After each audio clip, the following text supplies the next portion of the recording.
Stand by. 1010, investigator reported disturbance at Acer Plaza. 10-4 dispatcher, verify address. It's Acer Plaza. Repeat, Acer Plaza.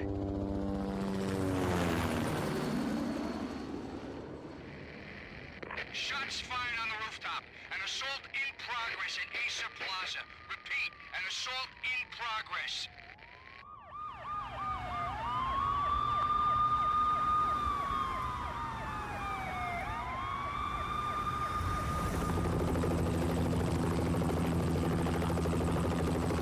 It's a war zone down here. 1085 dispatcher, need additional units. Additional units now. Officer in danger. Officer in danger. 10-5, please repeat. 10-5, all units, emergency. Officer in danger, Acer Plaza. Repeat, Acer Plaza, all units. They were all dead. The final gunshot was an exclamation mark to everything that had led to this point. I released my finger from the trigger, and then it was over. His name is Max Payne, husband to a murdered wife, father to a murdered child, and he will have his vengeance, in this game or the next. That is right, today we are cleaning up the grimy streets of New York as the good cop turned hard-boiled rogue vigilante Max Payne. A 2001 pulpy classic that put Remedy in all their uniqueness on the map, and I mean that sincerely. So, can we see the building blocks of Remedy form right in front of us as we revisit this title? And more importantly, how well does the bullet time hold up? Well, stick around and join me as I answer that question and more, as today I remember Max Payne. I released my finger from the trigger, and then it was over. The moment you start the campaign, you know exactly the type of story you're going to be getting. I was still on the force back then. NYPD, Manhattan, Midtown North Precinct, Hell's Kitchen. So when are you coming to work for me, Detective Payne? You'd make me work undercover in some hellhole. Sorry, Alex. Michelle and the baby come first. See? My last smoke. It's bad for the baby. That's you, Max. A regular Boy Scout. See, Alex? Still on for poker Thursday night, right? Like taking candy from a baby.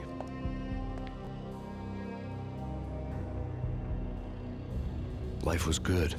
The sun setting on a sweet summer's day. The smell of freshly mowed lawns. The sounds of children playing. A house across the river on the Jersey side. Beautiful wife and a baby girl. The American dream come true. Honey, I'm home. But dreams have a nasty habit of going bad when you're not looking. The sun went down with practiced bravado. Twilight crawled across the sky, laden with foreboding. This game is filled with this grizzled narration that are filled with corny one-liners, similes and metaphors that are so heavy-handed it almost borders on the parody. I mean, even the name Max Payne is such an on-the-nose pun, but Remedy does all of this so sincerely. This early emphasis on the good guy by the book cop with his beautiful wife and daughter, it's not exactly the best writing. I mean, we know what this is all leading to, but it's the commitment already to this hard-boiled noir, dark detective story, and I think they do it well. I just have to say, I really do love these comic panels used for some cutscenes. It's fun, it fits the tone and vibe for the type of story they are trying to tell, and already helps make the game stand out from the crowd. And I think it's this, and a game mechanic I'm sure you're all aware this game has, is what helped carve this franchise into our collective memories. We start in the Payne residence, and a quick early thing I have to praise here, I moved not 5 steps before an exclamation mark and a comment from Max implores me to interact with something, this time being a crude graffitied logo made by the Home Invaders. This pops a missable cutscene, and this game is full of these little added additions. I love this little extra touch, although I will admit, by the time I found my umpteenth newspaper article or radio or TV, I was getting a little tired of the loading screens that took me into these quick panels. It kind of broke the pace of the levels a little for me. especially when a lot of those future articles and news reports just start repeating themselves and becoming a bit mute, but we will get to them later. I also love the immediate look of this prologue. We know that this is a flashback, but we can already tell that something feels a little off here. And I'm not talking about the graffiti and the ransacked rooms. They use these weird camera angles and sound effects. It already feels like a memory, feels like a nightmare. We start making our way through the house, fearing the worst, and I just like this quick little detail of having the bedroom door and the bathroom blocked. It just adds this little extra to the home invasion. Makes me feel like there's been a nasty struggle in there. Makes me really want to get in there quicker to save my family. Unfortunately, we can't. No, God, no, please, Michelle. Oh, baby. This whole prologue is dark and gruesome, and it's such a quick and simple way of showing mostly everything that we need to know about Max. That was 3 years ago. Everything ripped apart in a New York minute. The killer junkies had been high on a previously unknown designer drug, Valkyr, V. After the funeral, I told Alex I'd be transferring to the DEA. It took us 3 long years to get a break in the Valkyr case.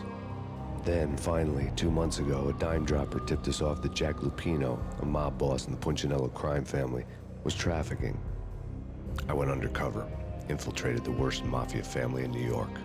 With the death of his family at the hands of some crazed addicts hopped up on the brand new drug that's been flooding the streets, Valkyrie, Max goes deep undercover with the most dangerous crime family, the Punchinellos, to get answers on who's been supplying this new drug. There's only 2 people that know of this operation, our previous friend and colleague, Alex, and some other colleague called BB. And after 3 long years of working undercover, we get a potential break in the case as BB calls us to set up a meeting between us and Alex at the subway station. Cue the start of the game.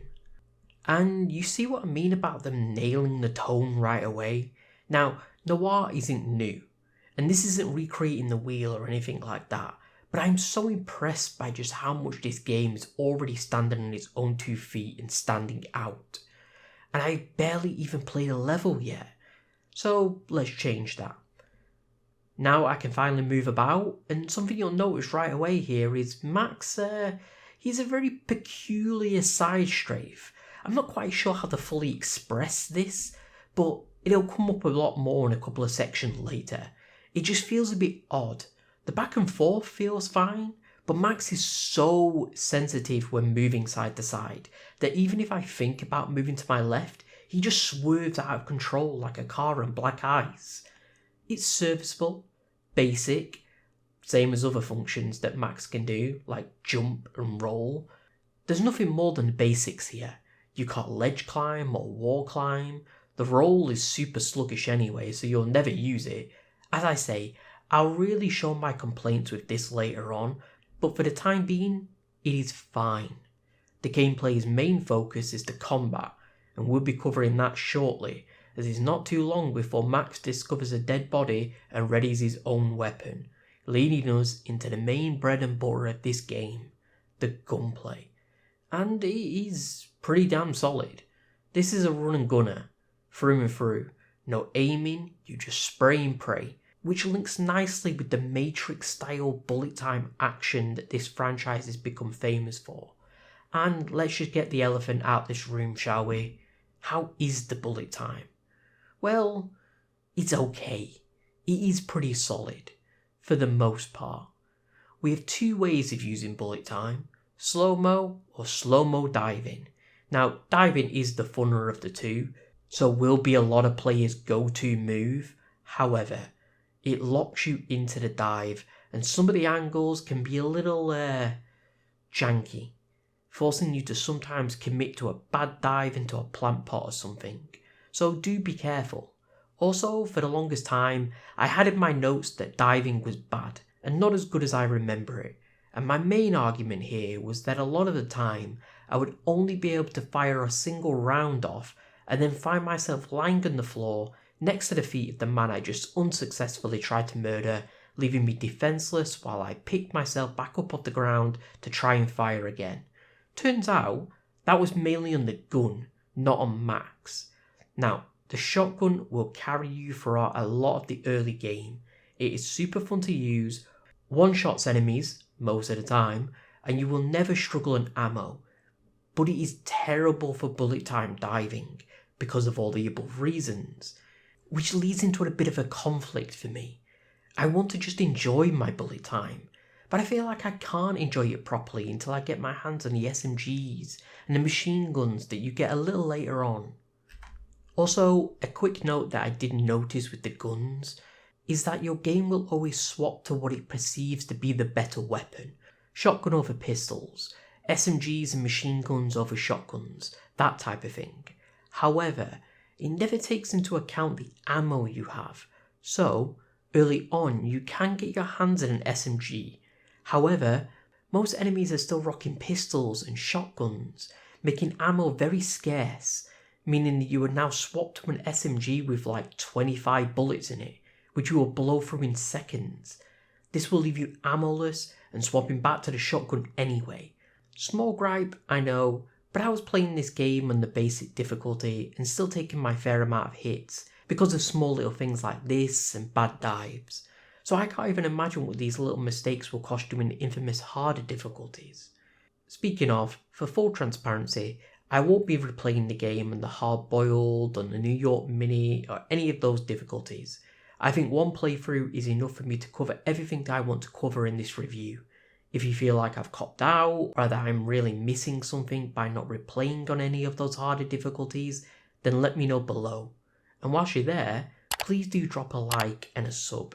It really does help this new channel out and lets me know that you want to see more videos like this. Thank you. Anyway, after noticing a lot of henchmen knocking around the area and putting them all down permanently, Max soon finds out what they are all doing here. It's a bank heist. They've blown a hole in one of the tunnels into this very sterile looking bank vault and stole bonds. Whilst putting these guys down though, for whatever reason Max answers the phone to the police. We come to you now live from the crime scene. Who is this? Right back at you. This is Deputy Chief Jim Bravura from the NYPD. You are to cease your criminal activities and surrender immediately. Sure thing, Jim. Me and the boys have been talking and everyone's real sorry. They'll never do it again. Who the hell is this? Being placed at the scene of a bank robbery wouldn't have tipped the odds in my favor. Now he doesn't name himself, but he doesn't do himself any favours either by riling them up and placing himself at the scene of the crime. Why doesn't he just explain who he is and what he's doing there? The police can get in touch with this BB or Alex to confirm and corroborate on Max's story. It just seems really dumb on his behalf to already be acting like a one-man army, wanting to go it alone and take these families down and their drug syndicate all by himself. On our way back to the vault, I love this small little ambush that happens. Everyone should be dead and you are led to believe that your path back is safe. Then suddenly, a guy appears at the top of the stairs. You take him out. Then another enemy appears and moves this bench in front of the top of the stairs, giving them some cover and blocking you from moving past them. Then a third guy appears, which makes me dive backwards just as that guy throws a grenade to the bottom of the stairs. It's like they knew I was going to dive back. Now, most enemies are not like this. They simply just shoot and be shot whilst taking very little cover. But every so often, certain enemy AIs are shown to be a lot smarter than that. They will run away, hide, take cover, flank you, trap you, predict your next move, even bounce grenades off walls to get you. And I just love that. Now, after all that craziness with the bank heist, we finally meet up with our friend Alex. Hold it! Max! Jesus, you almost gave me a heart attack! I nearly shot you! Alex, am I glad to see you? What the hell's going on? There are more corpses here than at the city morgue! And these in-game cutscenes are pretty damn bad. I can see why they go with the comic panels for the majority of the time, as they can successfully convey the tone that this game wants. These pre-rendered ones cannot. They look bad, they're stiff, they're very, very awkward. The one saving grace that they have are some of these camera positionings that they do, but still, they are really, really bad. They are also not skippable, so if I died right after this, be prepared to sit through it all over again. And I just hope that this is a lesson game developers have learnt in our modern age. Just because you are proud of and love the way a cutscene came out doesn't mean that that pride and love will stick around for the 50th time that that cutscene plays out. It can get boring and completely kill the pace of the game. Before we can even go after the assailant, we are forced into more shootouts. Now we clear these guys up no problem, leaving Max to ponder his next move. Alex had kept me relatively sane for the past 3 years. Now I didn't know how I felt. Somehow he had stumbled upon something big and ended up stepping on Jack Lupino's toes. Lupino ran his racket of sex, drugs, and contract killings from a sleazy hotel in a slum block of tenements. The NYPD was closing in. I could hear the sirens. Their wail was a crescendo. Lupino thought he could get us by taking Alex out and leaving me to take the fall for it. All he had gotten was my attention. And I just have to say, I find it a bit odd how he never considers trying to contact BB or go after BB. They are the only person remaining that know we are undercover, and they are the one that set up this meeting between Max and Alex, meaning that BB is probably definitely a bad guy. I went for the hotel first. It was a sad old thing with flickering lamps and faded colors, cheap mobster punks and tired-eyed prostitutes. I walked straight in, playing at Bogart, like I'd done 100 times before. The place was run by a couple of murdering mobsters with shark smiles. The Finito brothers. Ladies and gentlemen, it's the pain in the butt. Pain to the max. You're killing me. Did you make that up yourselves, or you get some wino downstairs to come up with it? Don't answer that. A rhetorical question. I got something for the boss. Lupino around? That kind of depends on who's asking. A friend or a junk squad plan. Don't answer. It's one of them, how do you put it, rhetorical questions. Lupino ain't here, but he says bye. Lupino wasn't in his cheap hotel. Instead, I ran into the Finito brothers. Now, this hotel is my favourite level in the entire game. It is chock full of these brilliant, smart AI moments that I mentioned before, fun action, great world building, secrets, attention to detail, and good old-fashioned Remedy weirdness. But I'm getting ahead of myself. After the cutscene with these goofball brothers, it looks like Max's cover is blown. The Punchinellos know who we are, and these brothers also kind of work as our first boss fight. Now, I have more to talk about with bosses in a little while. Right now, I just want to praise this little small moment after this gunfight. Oi, Vigilio, you right in there? They're not answering. Call the others. Tell them to come quick. Okay, but we can't wait for them. We gotta go in now. Bosses, we're coming in. There he is! There he is!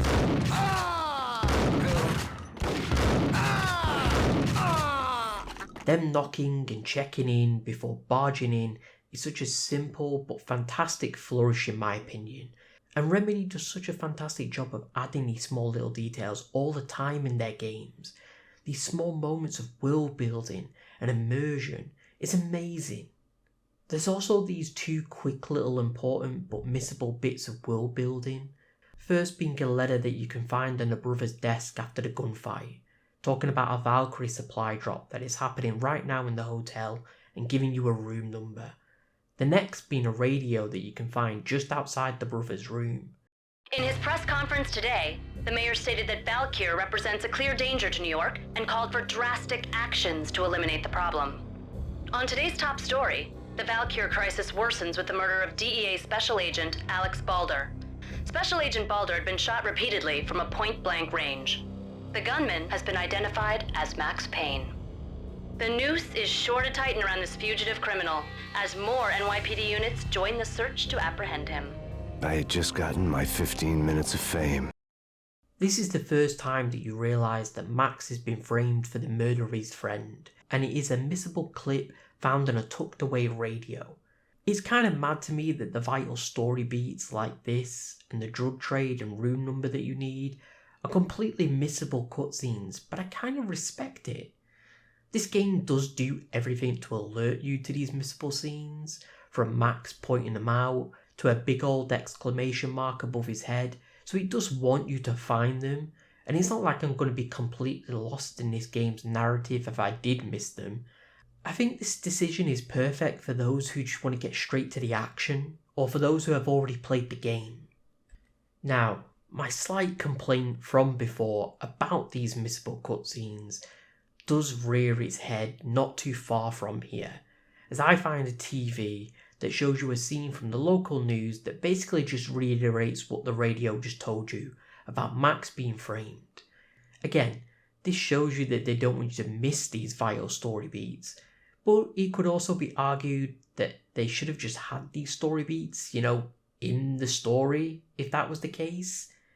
My complaint here is just how quick I found these to already be redundant and repeating themselves. As I said, this just covered what the radio already told me, and it served me nothing new. If anything, I'm slightly frustrated now, as my pacing's been broken waiting for these obsolete clips to load and play. And I find this to be more the case with these missable clips going forward. Every once in a while it's a great little find and addition to the story, but more often than not, if it's the radio or the news, it's just telling you that the police are still hunting for Max or that there's a nasty weather storm out there. Now I love this next room that you can stumble into in the next segment. I love how the henchman is just relaxing, watching a turned off TV for whatever reason, and the moment he sees you, he goes straight for the gun in the closet. Great little touch here, and followed up by another little secret, as if you click this button to start vibrating this disgusting bed, it moves it to reveal another hidden gun underneath. Again, this game throws nothing but ammo at you from all the shootouts and the enemy drops, so there's no need to put these guns in these locations.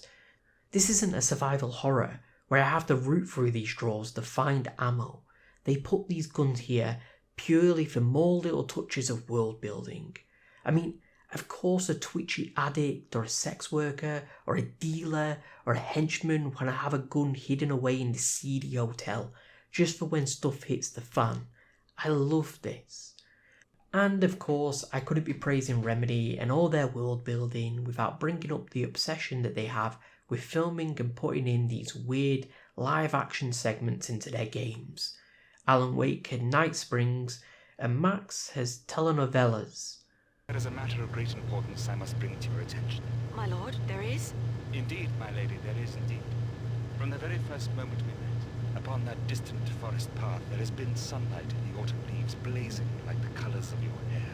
Oh, my lord, you should not speak so. But, my lady, I must. My lord, no! I forbid you. This cannot be. This must not be. But why, my love, why? My lord, it is too dreadful. Do not force me to speak the words. My lady, I beg of you, I must know. I would rather die than not know. Yes, my lord, we should both be dead, for this shame is too great for the living. My lord, I am your long-lost sister.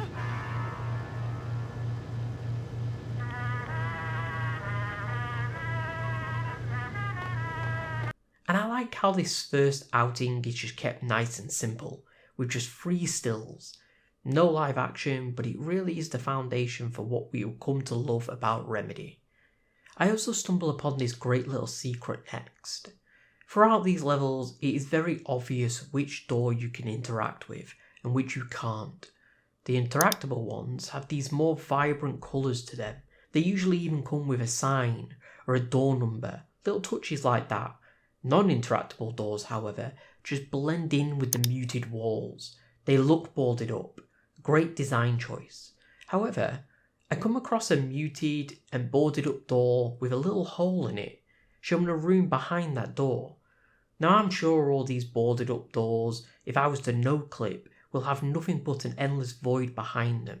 So this door has to be interactable in some way. So curious, I shoot it and destroy the door, letting me in. And this isn't where it ends, as the room has absolutely nothing in it.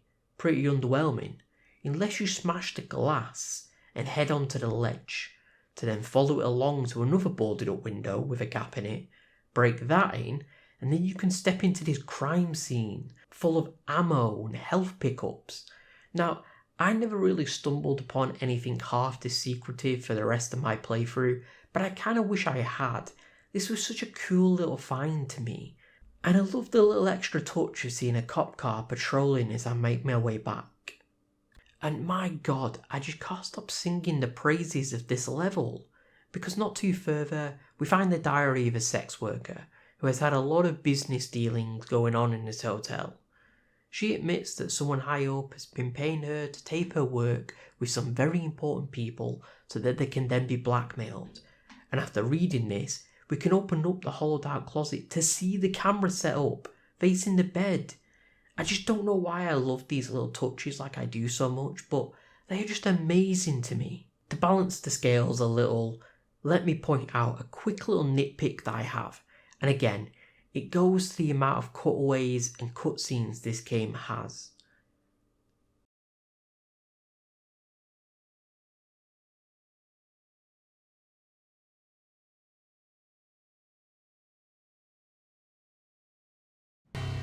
The old service elevator rumbled down to the bowels of Jack Lupino's hotel.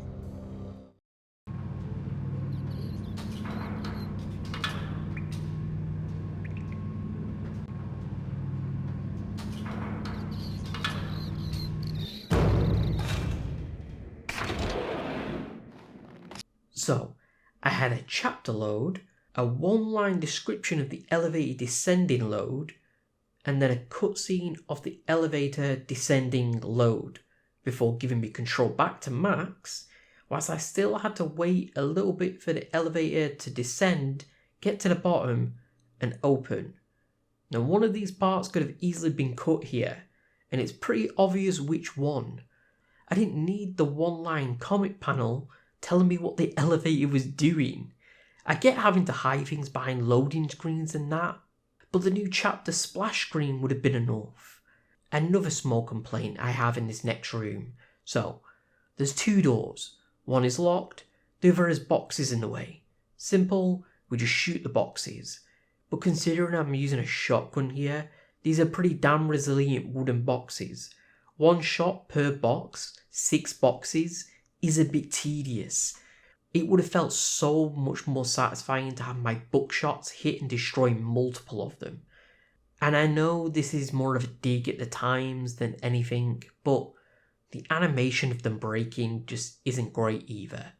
Plus, there's no sounds of them breaking, just a simple change to the box model. Again, I know this is more my modern sensibilities creeping in. This is a 2000s era PS2 game I'm playing, but I'm reviewing these through the now modern lens that we all possess. I have to bring this stuff up. And it also does lead into a bit of a glaring issue that Max Payne has.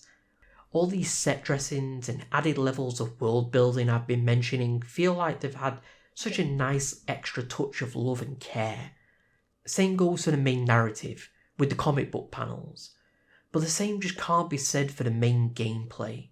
Your movement, shooting, interacting with the world, it's just very basic, very bare bones. The best way I can describe it is this. If this game had a part where you can find a still lit cigarette in an ashtray whilst you hear a gangster in the other room peeing, that would be a great bit of minute world building.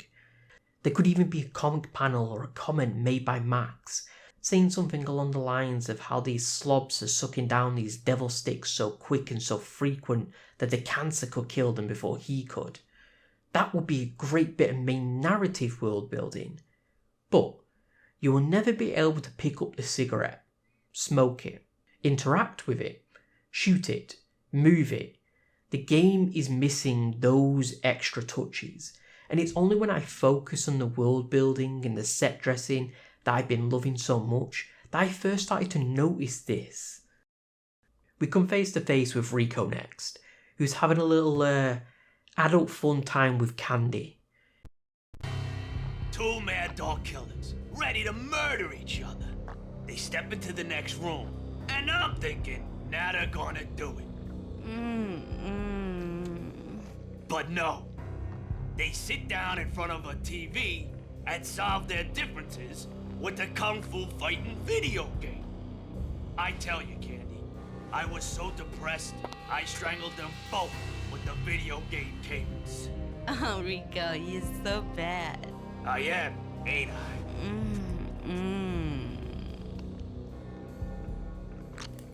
Rico Muerte, big-time hustler. Who the hell? It's that cop. Muerte went for his gun. And I have to say, I love how Candy starts shooting too. She's someone that you can put down, not just some damsel in distress. In fact, I think this is the only woman in the game that actively fights you, so fair play to her. I also love that Rico just never pulls his pants back up. I mean, if he's gonna go out, he might as well go out Winnie the Poohing.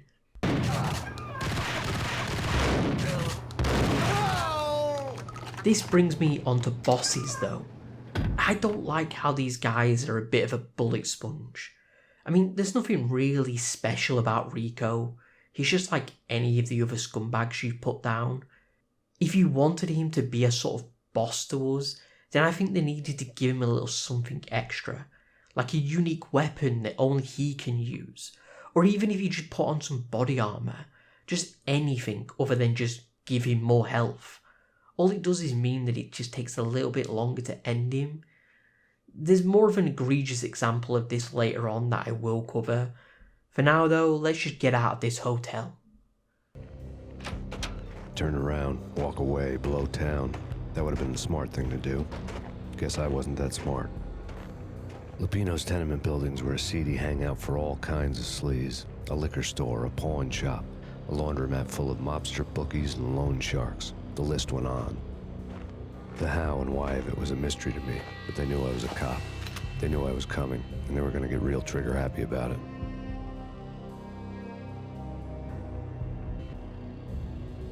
I got to see Lupino's hangout all lit up. A bomb went off, turning snow into liquid gold. A pillar of fire lifted the remains of a car straight up into the air. The flames were highlighted on the hood of a black Mercedes-Benz as it coasted down the street real slow, as if the driver didn't have a worry in the world. I got a good look at the man riding shotgun. It was Vladimir, the head of the local Russian mob, the fly in Don Punchinello's soup. The ringing in my ears was the sound of a mob war being waged. That's right, we've exited the seedy hotel to step right into the beginnings of a mob war taking place. The Russians versus the Punchinellos. And just right off the rip, can I say, having vodka as a Russian guy's license plate is such a dumb joke. Come on, Remedy. Also, it may seem contrived to have the car swipe a tanker that blows up blocking the road, but I do appreciate sort of blockades like this that will stop the player from venturing too far out from the objective. These streets are fairly open, so I would prefer this tanker method than just an invisible wall or something blocking you. Now, remember my complaint before about the 3 different scenes depicting an elevator descending? Well, this chapter has the complete opposite of that. We know that the Russians are trying to bring this whole building down with Molotovs and explosives. However, we walk down the corridor, get a splash screen of a new chapter we just entered, and then suddenly, behind us, we hear a boom, and it's all on fire and not passable. It would have been nice to have a panel or a quick cutscene here showing us that.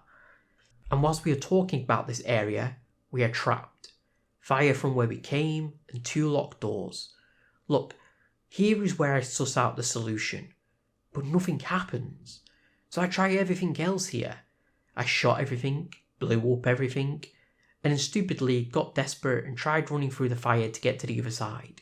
It did not go well. You want to know what the solution is? Shoot the canister and it worked this time. I mean, what the hell, game? Were my explosives and gunfire just not good enough for you last time? Did I just not hit the sweet spot or something? A beaten up phone in the entrance hall was ringing. It could have been just a junkie in need of a fix, but it turned out to be something more sinister than that. Am I speaking to Mr. Payne? Who wants to know? My name is Alfred Woden. You must hurry. The police are on their way. Tell me something I don't know. They know you're there. How? And what's it to you? I will contact you again. So, as if the day couldn't get any worse, someone has tipped the police off to Max being here, and now we have them on the verge of barging in after us, forcing us to pick up the pace to get to our guy. Also, to bring it back full circle to my explosive complaint earlier, watch as we step into this room. Right? Right.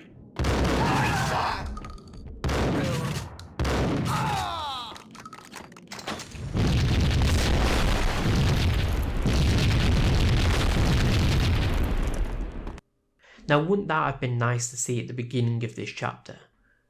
Now, immediately on the next level, we have more of this fantastic AI I was talking about. Watch, as I see a guy in the stairs running, so I give chase, only to have a grenade bounce off the walls to hit me. It's so clever. I love these little moments. I just wish they wasn't few and far between. Now, the rest of the chapter is us climbing the staircase, shooting bad guys while the whole building is blown up around us. It's a great chapter, but it does have another one of my small complaints. As not too long into it, we come across a small jump across a gap. And here's where you'll learn just how bad the jumping in this game really is. It always starts well enough, but suddenly the game will just kill all momentum to the jump and you'll plummet. So most gaps, no matter how small, will make you only just make it. I even end up having to slow-mo dive to make some jumps later on, as they never kill your momentum. But that comes with its own set of issues. It just reinforces early on that this game is not a good platformer. Unfortunately, it doesn't stop the game from trying, as you'll see a little bit later on. On another brief tangent here, these seedy hotels have been littered with these addicts that are completely docile. Max does even make a comment about them being fine as long as we don't provoke them, i.e. don't shoot them and they won't shoot us. But on this staircase here, this bad guy shoots one of them, it seems, provoking the addict to take his aggression out on me. I mean, what did I do? So, in complete self-defense, we put him and his now provoked friends down, leading to a pretty funny death scream.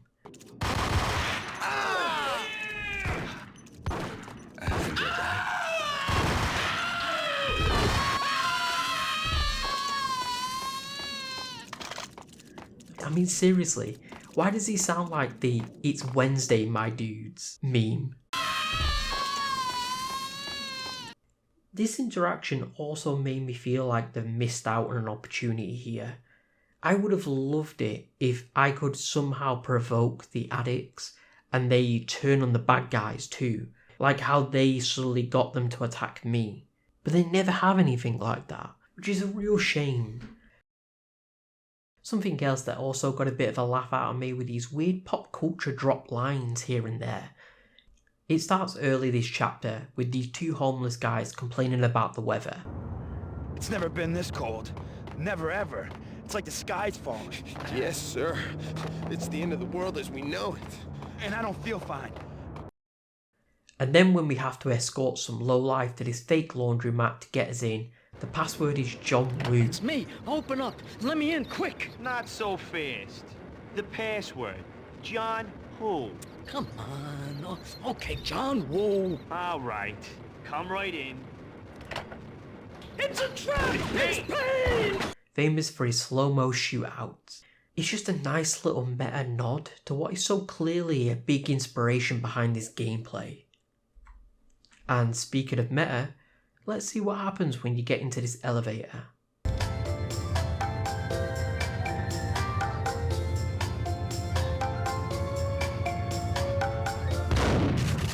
Thank you. Yeah, I love that. Now I can finally get back to some complaints. First is about the odd audio mixing in this game. Listen to this audio from a TV station. But that's where I always end up anyway. Only, it's not me talking to the pink flamingo, but someone who looks the part down to the finest detail, except that he's evil. I'm hiding in the shadows, watching it all unfold. The flamingo speaks. He can speak here. It says, "Mirrors are more fun than television." That's, mirrors are more fun than television. It just follows me until I hit a cutoff point. It's so weird. I can better show it in the tutorial level with this alarm.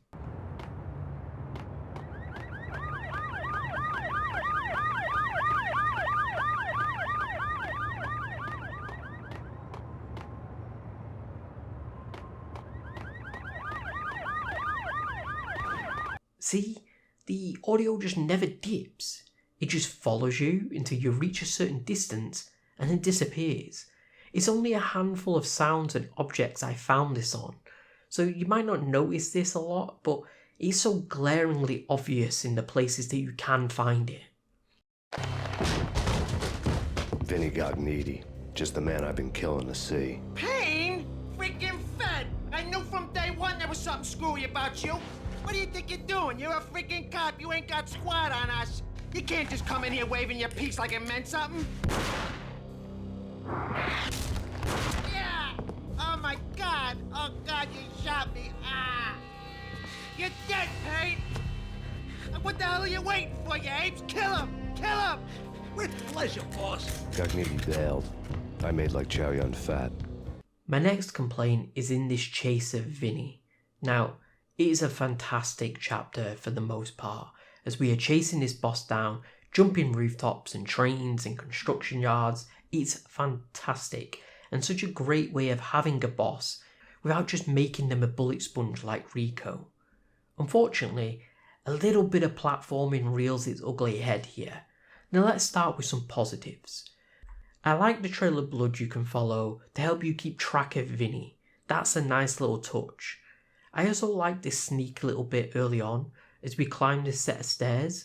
This window is wide and open, and it wouldn't be crazy to just dive out of it.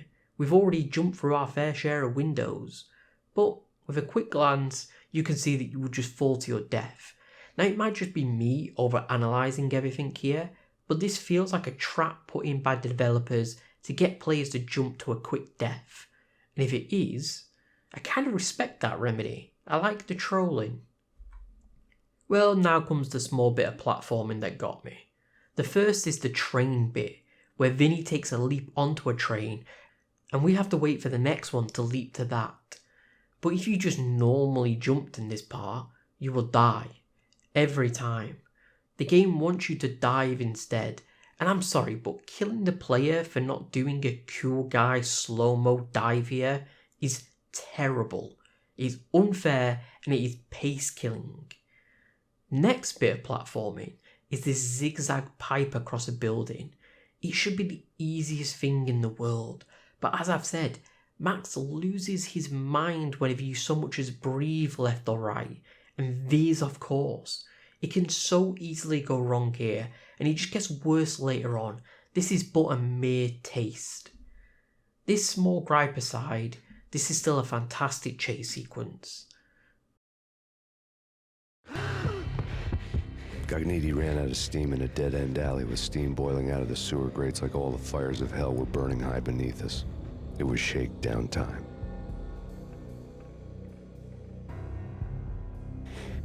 Where's Lupino? Screw you! Bad start, Vinny. Ah!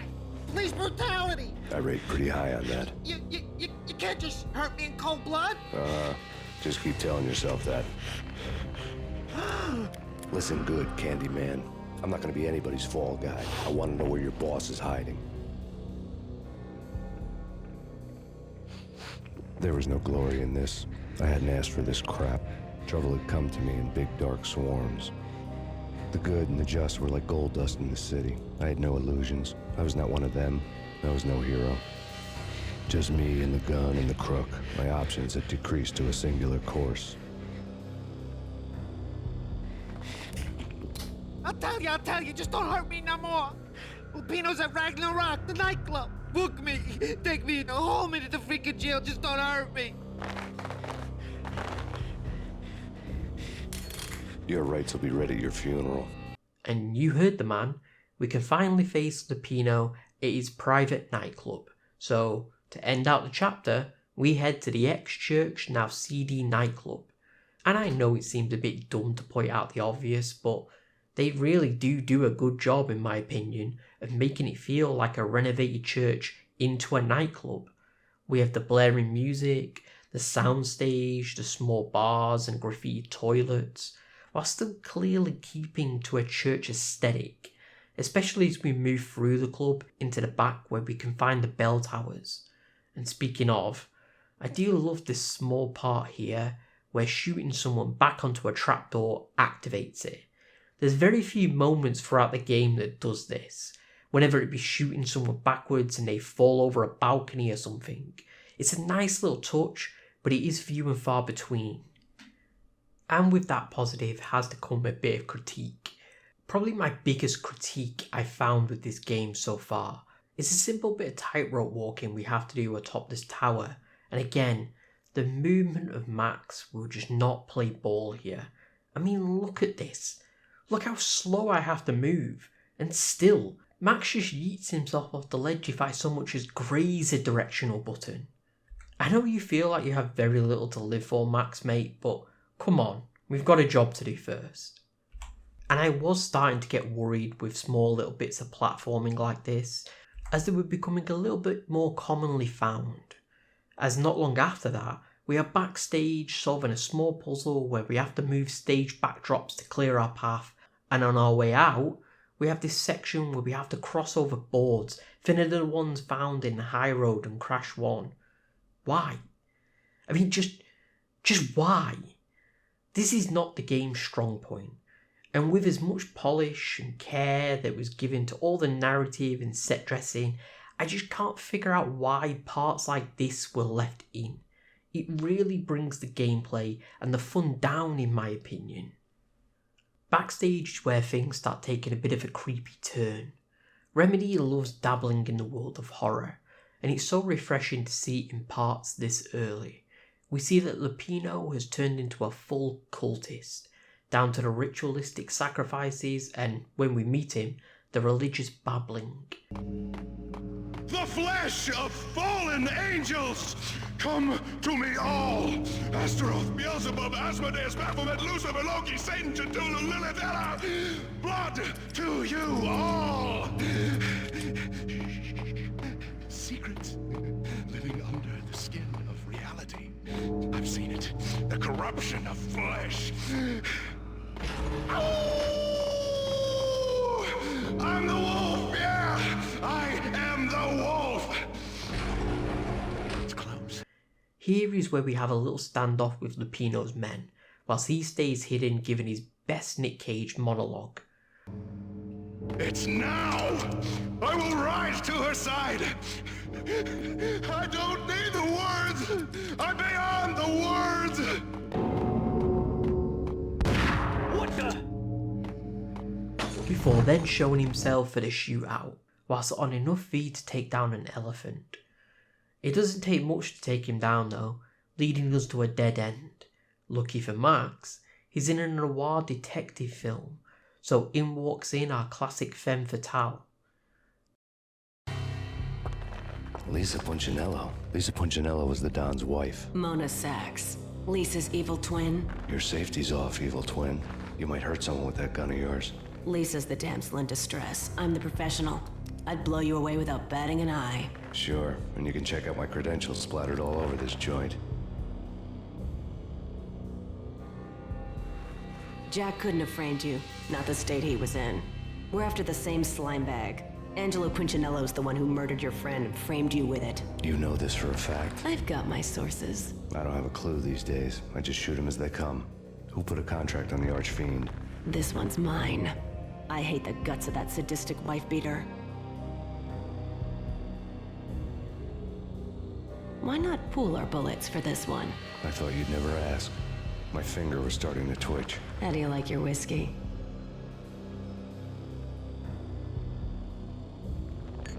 I'm easy, as long as you don't try to slip me a Mickey. You're a real angel, Max. It was good stuff. Tasted sweet as honey going down. Nothing personal. Can't risk you going berserk and getting Lisa killed.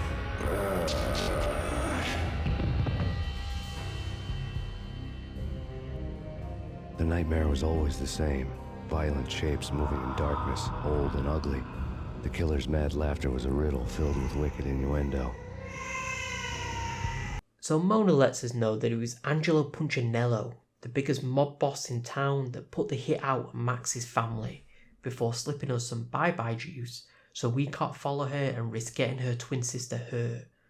And this is the moment I'm sure you've all been waiting for. One of the most memorable parts of Max Payne, but for all the wrong reasons. The infamous nightmare segments. Now, on paper, these are fantastic. They are creepy, surreal, and they give you just so much insight into Max's psyche and nightmares. However, it's the execution that's the problem, because it's more platforming. This time, in a pitch black maze where we have to follow trails of blood in different directions in hope we are following the right path, all the while listening to this on repeat.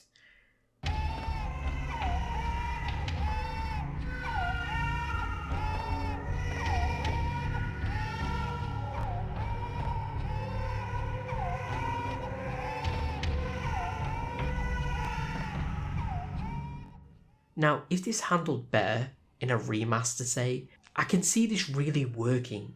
And to be honest, this first nightmare is thankfully very short, so you won't be lost for long. But I can see this being a wall a lot of players hit and don't climb over. I can see them being annoyed, frustrated and lost and just not wanting to continue playing, and I won't blame them.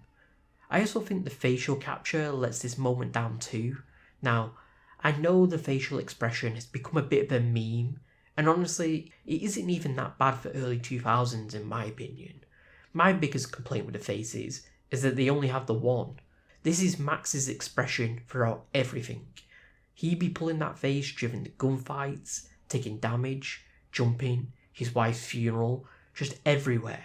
I kinda wish they took more pics of Sam Lake whilst he was pulling different expressions for them to use, and this goes the same for all the enemies you encounter too.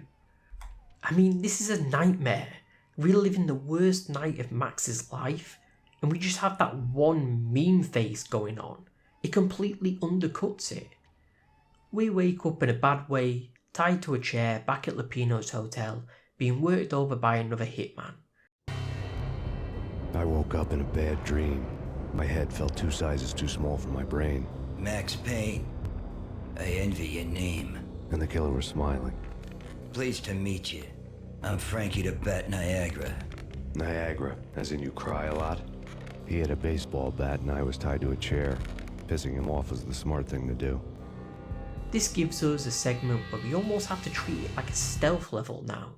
We are armed with a bat and nothing more. No weapons, no painkillers, no health, surrounded by men with Uzis. The trouble is, this game sucks at stealth. There's no sneaking in this bullet time shoot 'em up, so it ain't long before you are inevitably caught.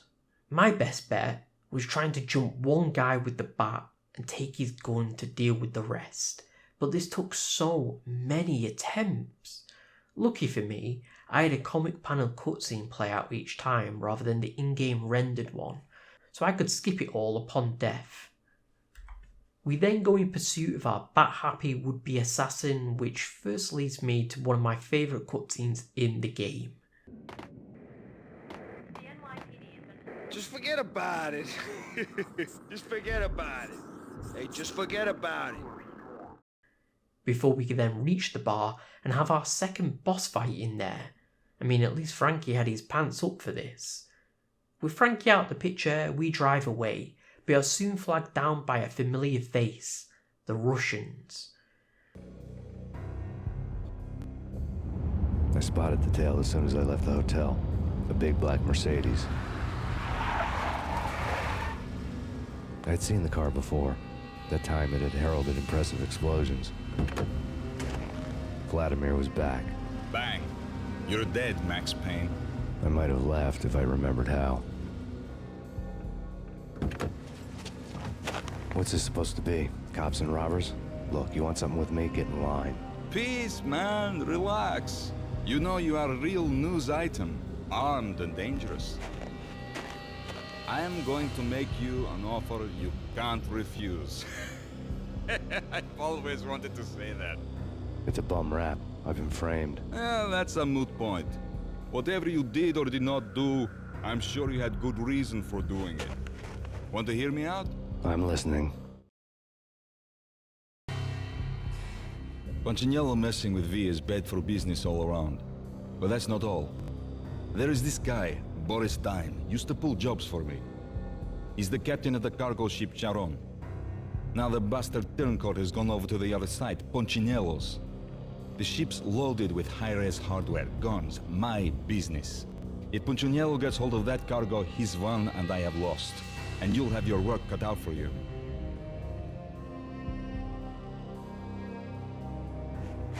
If you want to get to Punchinello, you will need heavy-duty persuaders. I am just the man to get them for you. Change the ship back under my flag, maybe pop 2 in the Traitor Dime's head while you're at it. You'll get enough guns to start the apocalypse. You in or out? Let's get this show on the road. Vladimir was one of those old-time bad guys with honor and morals, which made him almost one of the good guys. None of us was a saint. Now here's where we take a bit of a pivot in the story, to now helping Vladimir reclaim a shipment of weapons one of his turncoat men has confiscated and is preparing for Punchinello. And if we are to get to Punchy, we might need those weapons ourselves. So it's off to the shipyard we go. And I may have just called this a pivot, but I am glad the plot is at least going in some direction. It's felt a bit aimless up to this point. We've been aiming our aggression towards any random mob boss or right-hand guy, almost at a whim. Max had no real reason to take on Frankie or Rico or anyone we've fought so far. I mean, for a guy who's been in this family for 3 years, you'd think that Punchinello would be the main target right away, so it's nice that we finally started to formulate a plan to actually go after him. That being said, I'm not a fan of this area. Now there's nothing awful about it that I can really comment on, but I just feel like it's missing those little extra details and decor that the hotel and the nightclub had. I mean, I get it. A shipment yard is just that, a shipment yard.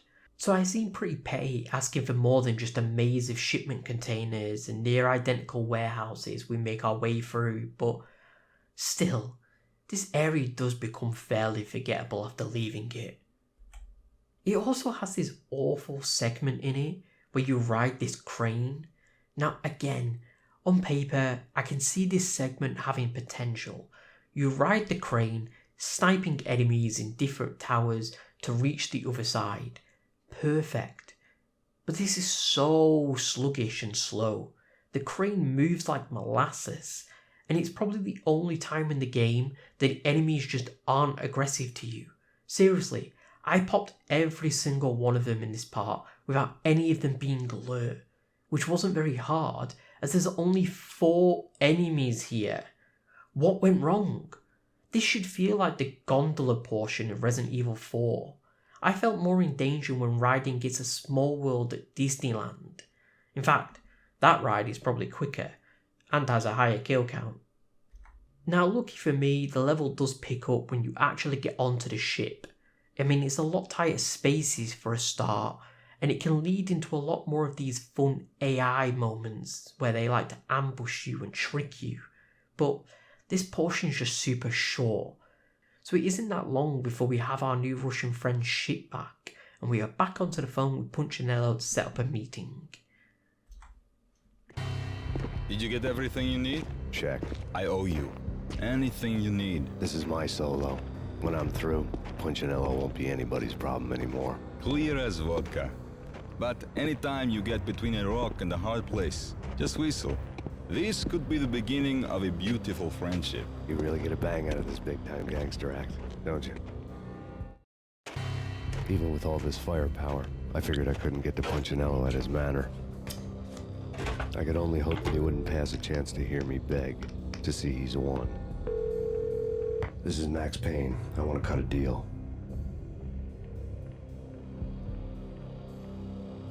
Payne, you're a dead man. That's what everybody keeps telling me. I got your ship and her cargo. I want to meet. No pain, no gain. Capiche? You know my restaurant? Yeah, I know it. 1 hour. Punchinello's restaurant had seen better days. Snow was falling like ashes from post-apocalyptic skies, but that was outside. Things would soon get hot in the Don's restaurant. Now, this is just one big, long escape, as from the very moment that this level starts, the whole restaurant goes up in flames and we have to flee. And I have to give it up to Remedy here for breaking up the gunplay. We've had chases, nightmare sequences, platforming, puzzles, and now running through a burning building to escape.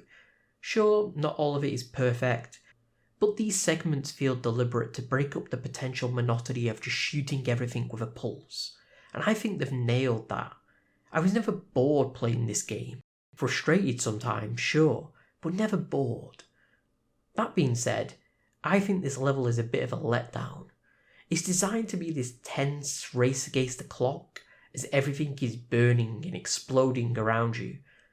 The trouble is that you just have such a small amount of time to make the right decision, and areas can be confusing or just have so many paths to try, leading to a lot of frustrating deaths.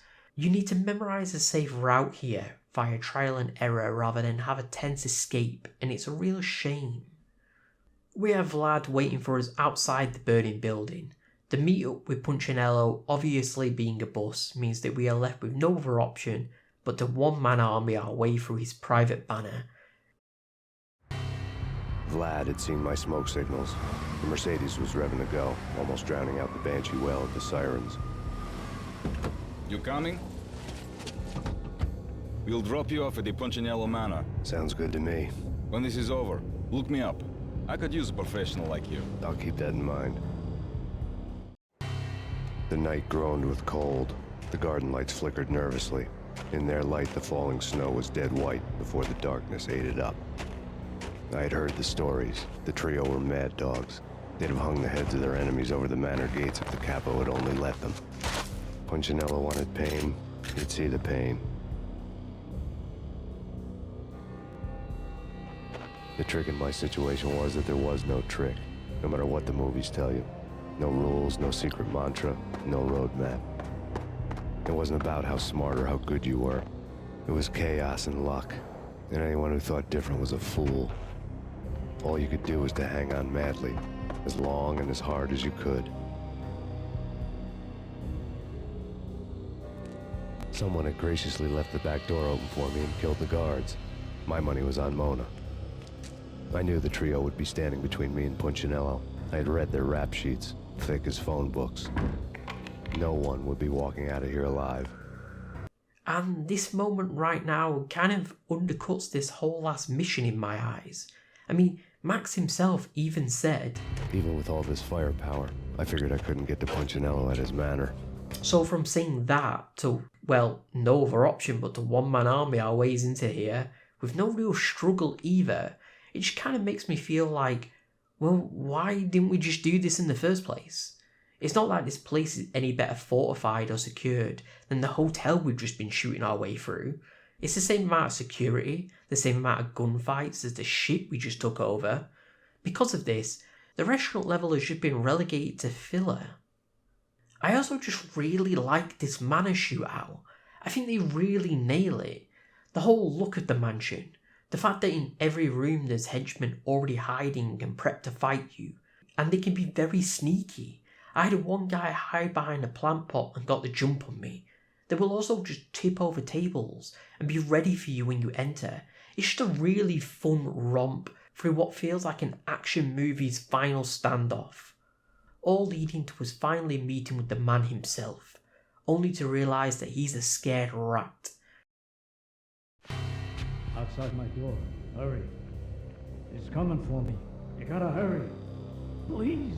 I could hear Punchinello on the phone begging for help. He should have been saying his goodbyes. Punchinello was a pushover. The moment I stepped into the room, he folded like a deuce before a royal flush. No, wait. I was just doing what I was told. I couldn't refuse. She's someone high up. Government, maybe. I don't know. He was trying to buy more sand for his hourglass. I wasn't selling any. Before he can start blurting everything out, however, these Agent Smith wannabes burst in and drop the guy, with more of them waiting outside, ready to greet me, along with a secret villain behind the whole thing. I could tell when I was outgunned. It was time to take another beating. The mystery witch was a real barracuda.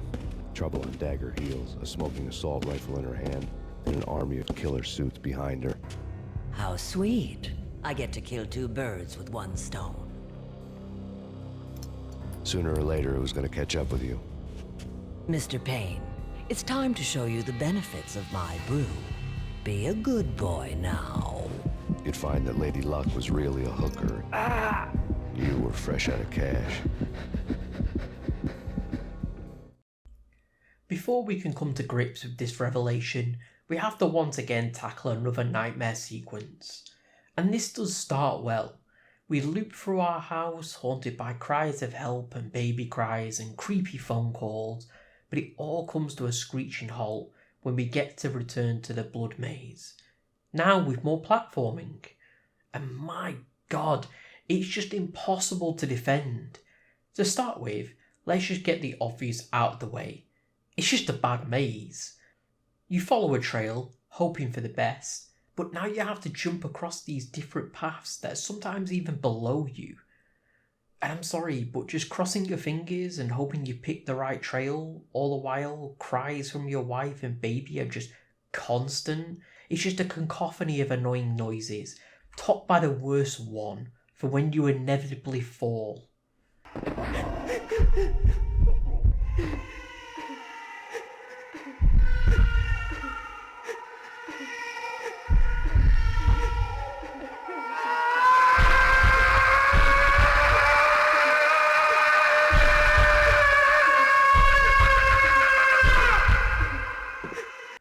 This Tom and Jerry sounding scream is ear-piercing, and get ready to hear it a lot because, I'm sorry to repeat myself, but the jumping and platforming here are the worst, made somehow even worse by making Max now have this almost weightless floatiness to his jump.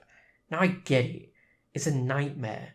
We all have those nightmares where it feels like we are running and running and running and just not getting anywhere. So I get what they were going for.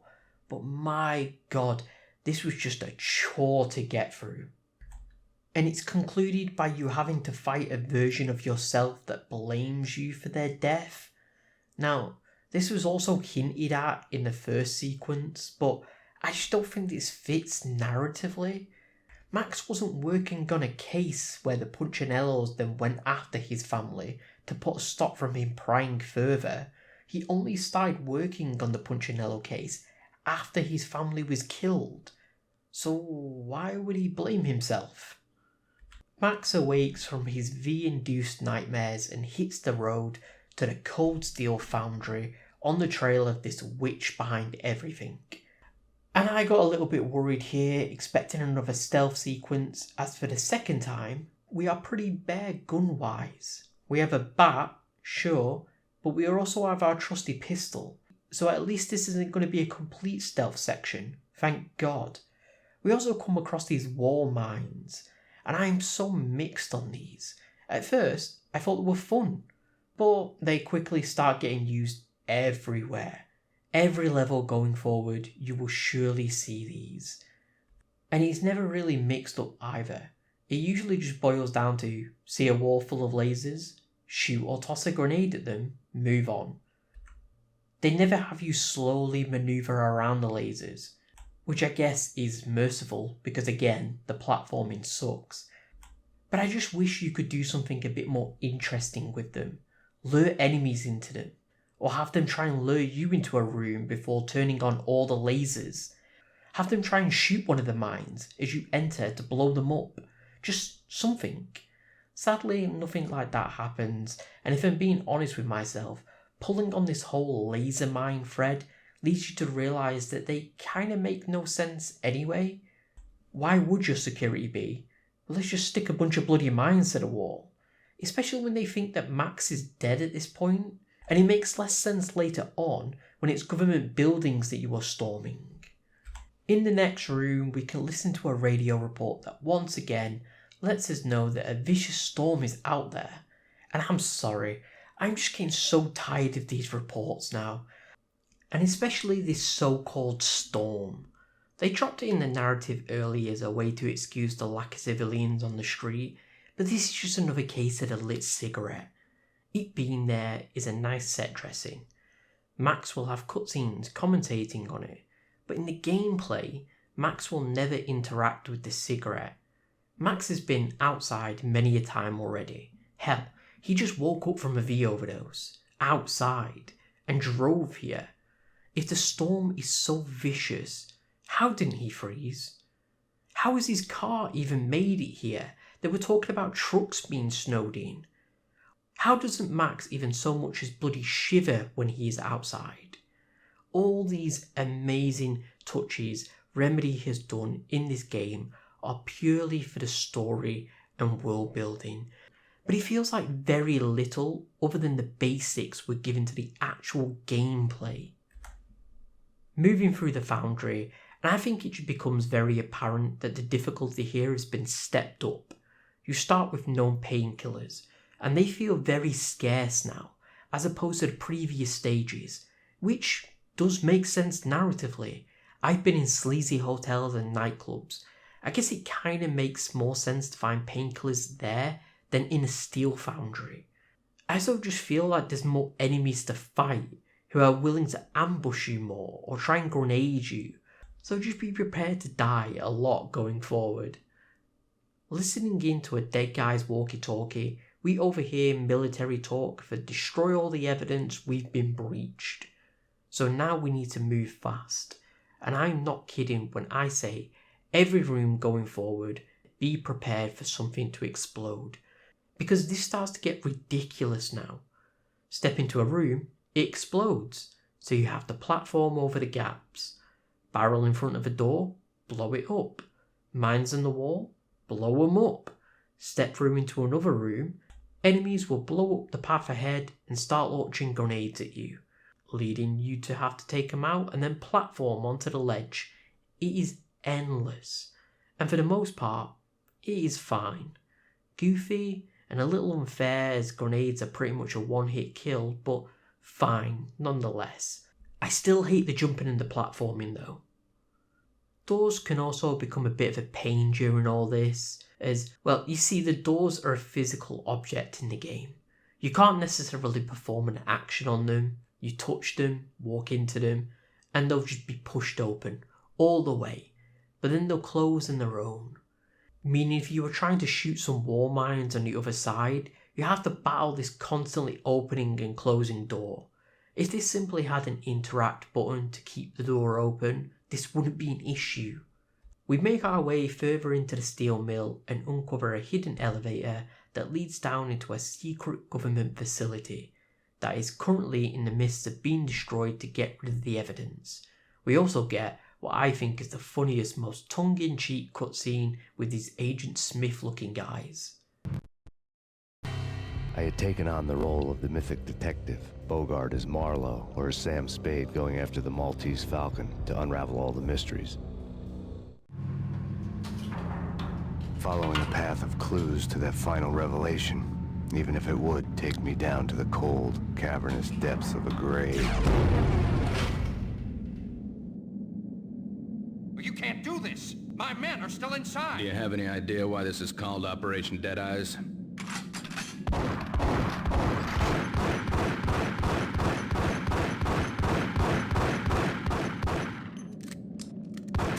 I think he's dead already.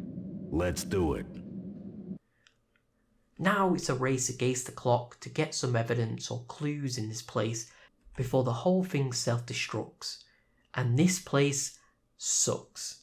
It's a confusing labyrinth of identical rooms and corridors. You have no idea where to go, what you should really even be doing. And it may say that there's a self-destruct countdown that's happening, but that countdown is nowhere to be seen. You have all the time in the world to do this, so it just kills all the tension.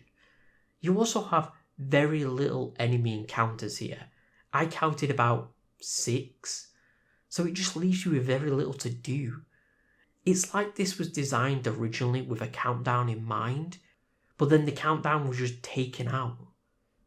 We soon stumble upon a prison where we release a scientist that can get us through the decontamination area and further into the facility where we find out what this has all been about. Top secret. Project Valhalla. U.S. Army. Yggdrasil Network. Valhalla, the otherworldly place in Norse mythology where the bravest heroes spent their afterlife feasting and fighting forever, their wounds miraculously healed night after night. Valkyr, the maidens who chose the most courageous Viking warriors and carried them to Valhalla. 1991. The research objective is to create a chemical substance to enhance the stamina and morale of infantry troops. 1995. Results unsatisfactory. Project cancelled. Someone had decided to continue the sick experiment unauthorized.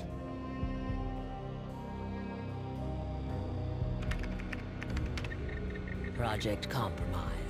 Data leak. Fix the damage by any means necessary. Security clearance red.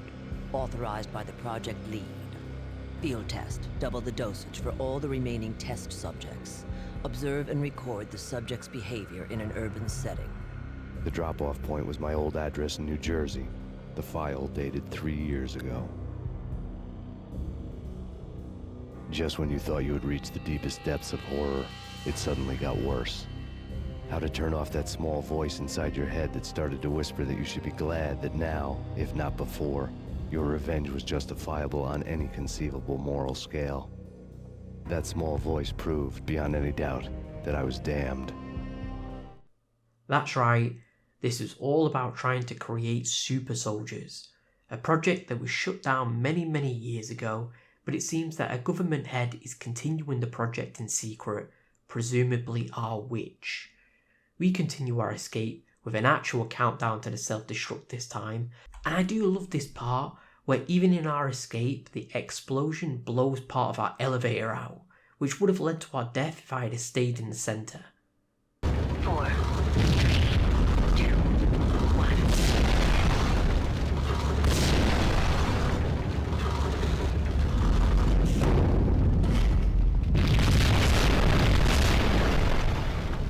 Attention all personnel.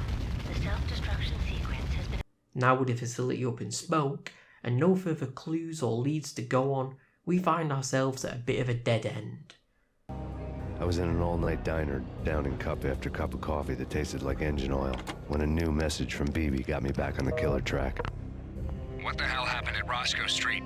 Maxie, I'm going out on a limb here. We need to talk this through, come up with a plan. 2:30 a.m., the Choir Communications Garage. The more I thought about Alex's murder and the frame-up, the more it felt like an inside job. I should have seen it coming. BB had sold me out, and now he wanted to finish what he'd started. Finally, they remember that BB was a thing, our very obvious backstabbing friend, and again, I just have to point out how strange I find that Max hasn't thought about this sooner. It again goes back to my argument before about Max feeling aimless a lot of the time. He feels like he only has a target when the enemy puts the target on themselves. From the very beginning, he should have been on BB and Punchinello as his two biggest leads. Now we confront BB, who is all but eager to admit that he's a bad guy. Before we can get anything out of him, he hops into a car and we have to give chase on foot through each floor of this parking garage. This is probably where I find my most egregious example of the weird audio mixing in the game. Listen here. To do his dirty work.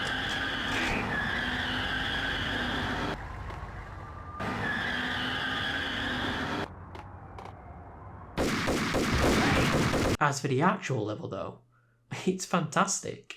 It's a lot of fun shootouts, plenty of space and cover to take, and I just like how we see BB's car take more and more damage as it recklessly smashes into other cars, blow things up close to it, or just takes damage from us shooting it. It feels the closest we've seen to damage to a boss that we've had in this game. Once BB is taken care of, we get another call from our mysterious helper, Woden. Yeah. Max Payne? Whatever does it for you.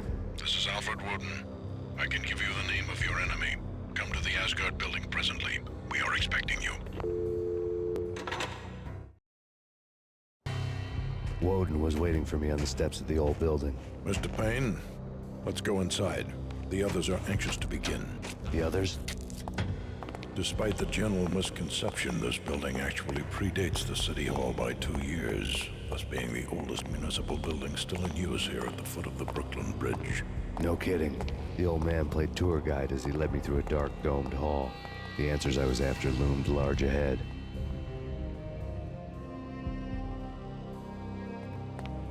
Mr. Payne, I would like to introduce you to my colleagues in what we call the Inner Circle. You've been watching too much X-Files. You have seen the files on Project Valhalla. We can fill the gaps, provide you with the information missing from those files. We were all involved in the early stages of the project during the Gulf War. What's the catch? We would very much like to blow this thing wide open, but our hands are tied.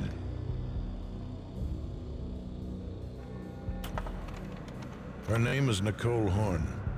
She was the key figure in Project Valhalla. When the funding was discontinued, she simply refused to quit.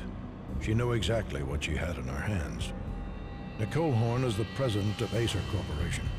She has more than half the city in her pocket. This must be kept under wraps. If you try to go public with this, we will deny any knowledge. We need you to take her out. Afterwards, we can protect you. Make all the charges go away. That was the cue for the killer suits to kick in the doors and swarm inside. It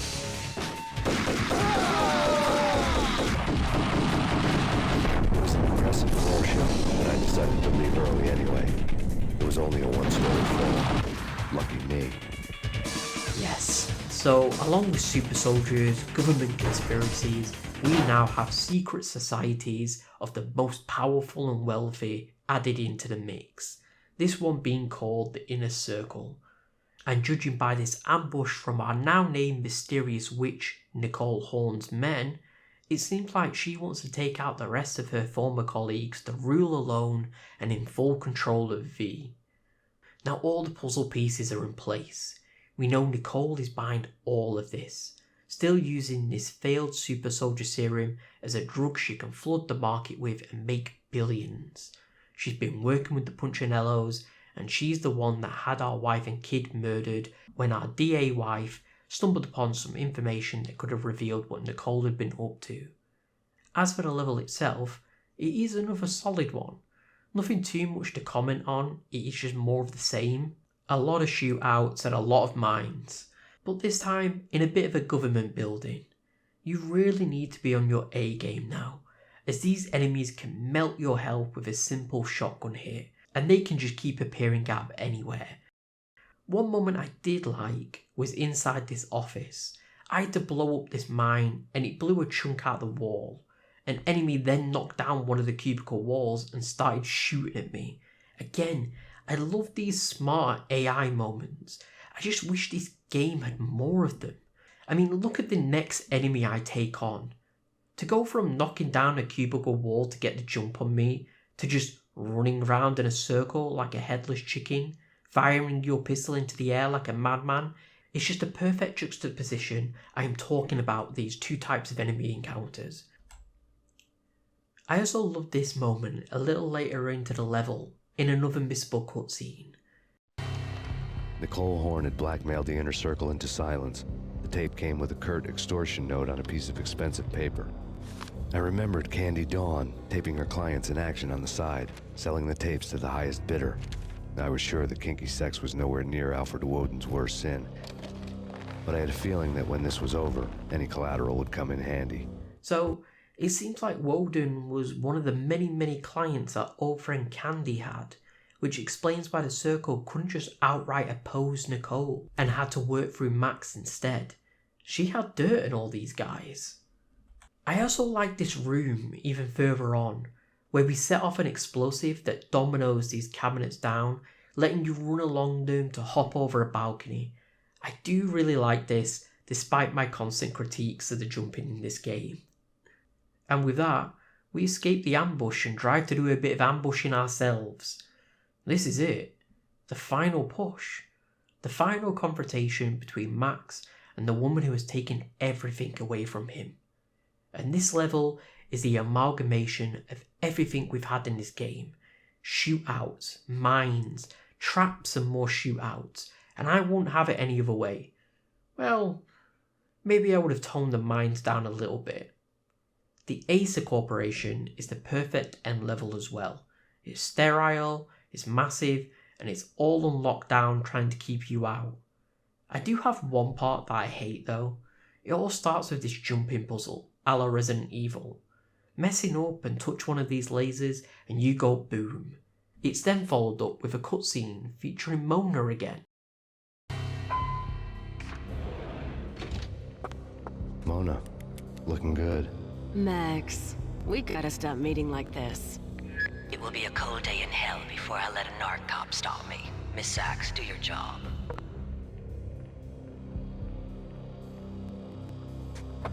Relax, Max. You're a nice guy. I don't kill nice guys. You're not bad yourself. It was different when Horn wanted Punchinello dead, to cut her ties to the Mafia. He deserved to die. The same goes with her. She's the bad guy here. Her sister was whispering to her in my favor.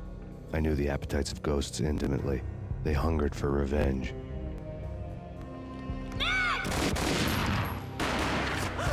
No! A gunshot boomed and she fell down in slow motion. She was a nice girl, not really a stone-cold killer. And now she was stone-cold dead. Like religious fanatics or loyal samurai, Horn's private army was coming at me.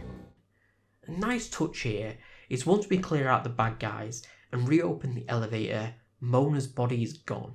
And if you've seen any media before, if there ain't a body, then they ain't dead. We then get on the elevator and started riding it to the top before...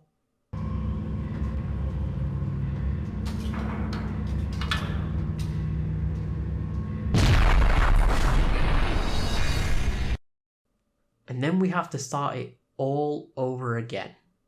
You see, what you may have missed in the blinking you miss it scene is a couple of laser mines you can quickly spot, meaning you have to look up and sure enough, there they are. You need to shoot these before the elevator touches them and sends you back to the Resident Evil 4 puzzle. Again, on paper, great. Not so much with the basic mechanics we have offered to us in this game. To even get the right angle to shoot these mines are a pain. Never mind the zero accuracy that you possess and the timing windows that you have. I died so many times here. I had to go all the way back to another annoying puzzle right before taking this annoying puzzle on. It's just a 1-2 of frustrating game design. We finally make it through though, and continue climbing floors and taking elevators to reach to the top. During one ride, we are ambushed by this attack helicopter, forcing us to jump from one elevator to the other, and I am just glad that these two were right next to each other, because if I had to handle an unfair jump on top of those last two annoying puzzles, then I would have just hit my limit for this game and called it here, I think. Finally, at the top, we come face to face with Nicole, who flees, letting us take on more of her men and the attack helicopter. And to be honest, I still cannot tell if I'm even meant to fight this thing, or just wait it out until it leaves. I can seemingly hit it with the grenade launcher, which is a risk by the way, as most of the time I run the risk of hitting the window and hurting me. I wish there was just more obvious signs of damage when fighting it. I also wish this whole thing was just a little bit better in general. The helicopter is just no threat whatsoever. I can just stand behind this art piece and it will not touch me. In fact, you are kind of safe from it in most places in this room. It's kind of a joke. The most dangerous bit is when it leaves and you find yourself having to go out on the ledge where it reappears and starts shooting you. But the wonky movement is more of a threat on this ledge than the copter is. Back in the chase of Nicole again, and we don't get so much as a final boss fight with her, but instead a puzzle. It first shows us a couple of cable ties holding up the tower that is swaying in these dangerous winds. A great way of giving us a hint to the puzzle without a direct answer. We take both the cables out and fire one last grenade at the tower, bringing it crashing down in Nicole's copter and bringing our game full circle to the very, very beginning. And that is Max Payne. And what are my final thoughts? Well, I think this game runs into the same praises and complaints I have made consistently about Remedy as a whole. They make incredible games. The set dressing and the world building is next to none, but it always comes at the cost of the gameplay in my opinion. I feel like it's always a second thought to the cutscenes and weird live action segments, and just whatever other wacky ideas they want to incorporate. Does that make the games bad? No, absolutely not. I would never say that they've made a stinker, but just know that all the incredible things I've had to say about Max Payne and its world is all wrapped up in this very basic, clunky, frustrating even, and mechanically just okay shooter. Thanks for watching, and for making it this far. If you've liked what I've started to do here and want to see more retro reviews, then please do leave a like and a sub, as it really does help this channel out massively. If you have fond memories of Max Payne, or even if you have any other games you would like to see me cover, feel free to drop them below in the comments. I love to read them. Until next time, take care.